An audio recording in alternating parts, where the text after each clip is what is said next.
देखो, आज हम लोग एक गणित का जादू सीखेंगे। सारे बच्चे तैयार हैं? ठीक। देखो, किसी भी स्कूल में बच्चे जो भी सीखते हैं उन्हें टीचर से सिखाते हैं, चाहे किसी का विद्यालय बड़ा हो या छोटा हो। किसी का विद्यालय बड़ा हो या छोटा हो, उसे कोई बिल्डिंग नहीं सिखाती, उनकी दीवारें नहीं सिखाती, उन स्कूलों का जो सजावट होता है वो नहीं सिखाता। जब भी सिखाता है कोई अध्यापक सिखाता है, और सीखने वाले जो बच्चे होते हैं वो सीखते हैं। ये नहीं देखते हैं कि हमारा स्कूल छोटा है या बड़ा है। बस मन में एक जुनून होनी चाहिए। मन में क्या होना चाहिए? जुनून होना चाहिए।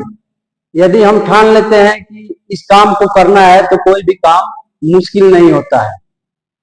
ठीक है, तो सब लोग मन में ये ठान लो कि हम जो भी पढ़ेंगे वो मेहनत से पढ़ेंगे, क्योंकि हम सबको क्या होना चाहिए?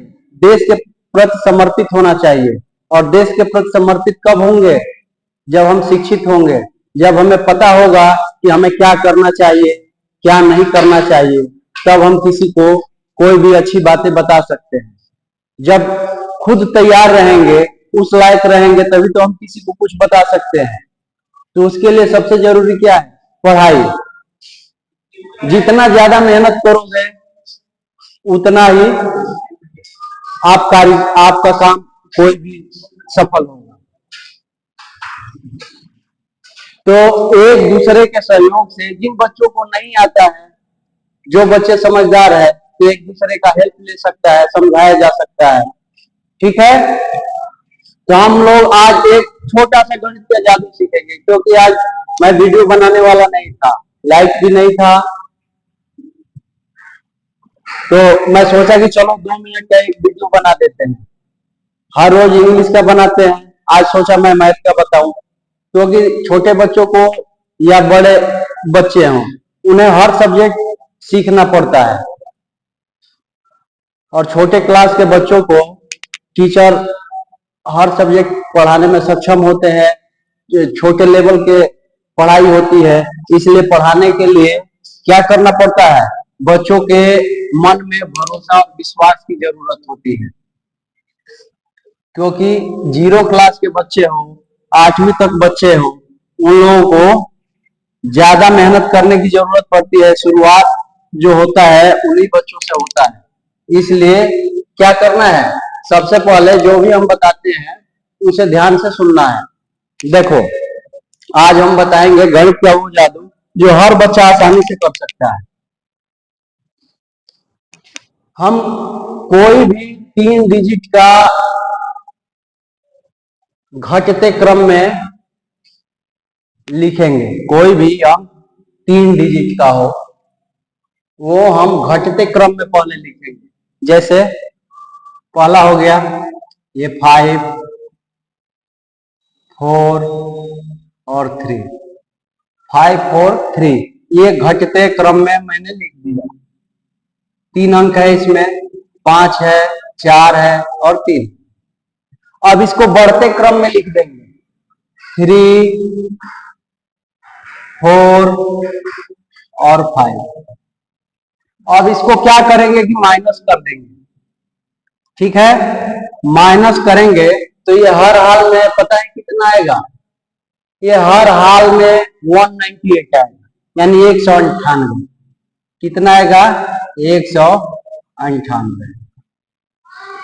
देख लो, ये पहला सवाल मैंने बता दिया। अब इससे अच्छा जादू क्या होगा? कोई भी आप डिजिट उठा लो। जैसे मान लो हम 6 से शुरू करते हैं, 6, 5, 4। अब इसको बढ़ते क्रम में हम लिख देते हैं, 4, 5, 6। इसको घटा के देख लेते हैं।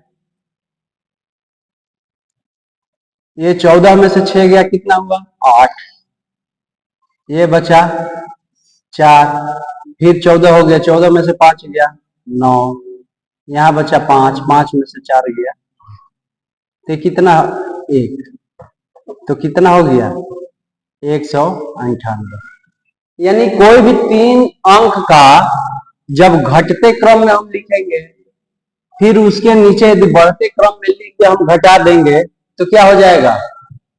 उसका आंसर आएगा 198। उसका आंसर कितना आएगा? 198। जैसे देखिए, फिर एक और हम बता देते हैं।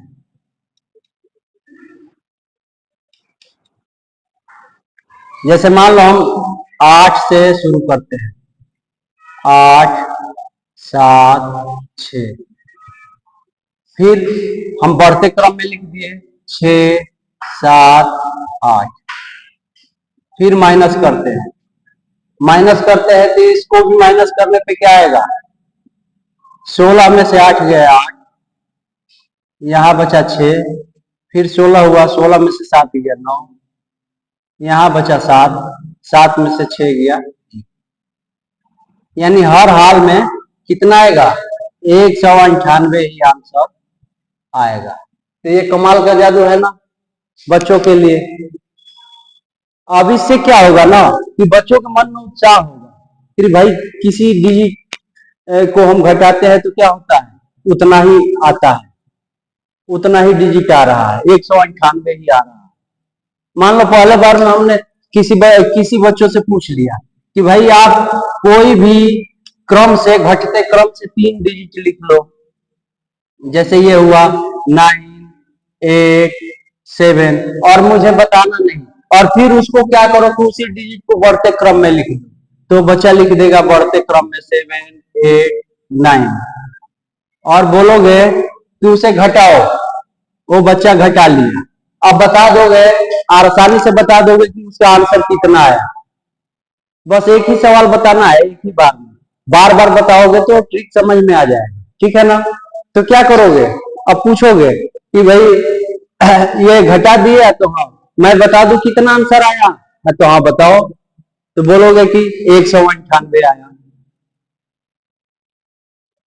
क्योंकि हर हाल में 3 डिजिट घटते क्रम में से यदि 3 डिजिट बढ़ते क्रम लिख के घटा दो तो 198 ही आएगा। इससे क्या हो जाएगा? सारे बच्चे खुश हो जाएंगे कि भाई ये जादू है।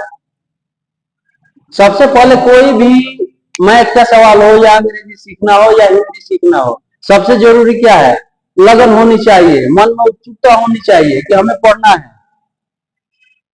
यदि बच्चे मन में ठान ले कि हमें ये पढ़ना है तो उसे पढ़ने से कोई नहीं रोक सकता। और कोई ऐसा सवाल है, कोई ऐसा अंग्रेजी है, ऐसा नहीं होता जो समझ में नहीं आएगा। एक ही चीज को बार बार रिपीट करो, बार बार रिपीट करो, जो आता है उसे भी बार बार पढ़ो। यदि बार बार पढ़ोगे तो दिमाग में अपने आप सेट हो जाए, ठीक है? तो आज आप लोगों ने क्या सीखा? गणित का जादू। क्या सीखे? गणित,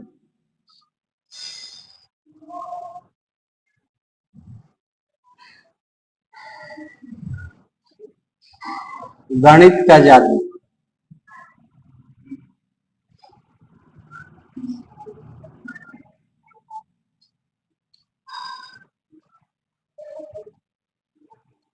ठीक है, तो आज ये अपने दोस्तों में करके शेयर करोगे, ठीक है? और देखो, मैं बार बार बोलता हूं, जो बच्चा सब्सक्राइब नहीं किया है वो शास्त्री जी स्मार्ट क्लासेज जो चैनल है उसे खोल के उसे सब्सक्राइब कर लेगा, बेल आइकन दबा देगा। इससे क्या होगा कि नोटिफिकेशन जो भी रहेगा वो आपके मोबाइल पे जाएगा, और क्या करोगे? नोटिफिकेशन जाएगा तो उसे पढ़ोगे, देखोगे, रोज हम कुछ ना कुछ नया तरीका लेके आएंगे। अब कल क्या करेंगे?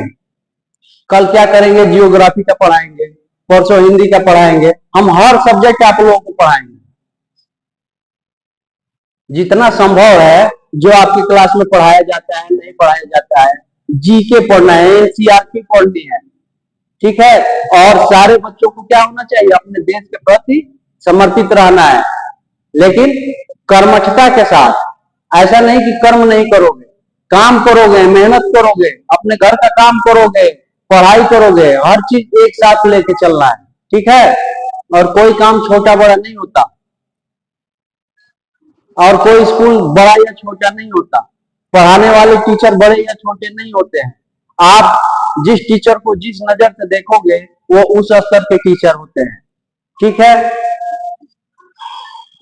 तो आप जितना मेहनत करोगे उतना आपको तरक्की मिलेगी। ठीक है, तो आज बस इतना ही रहने दीजिए। ठीक है।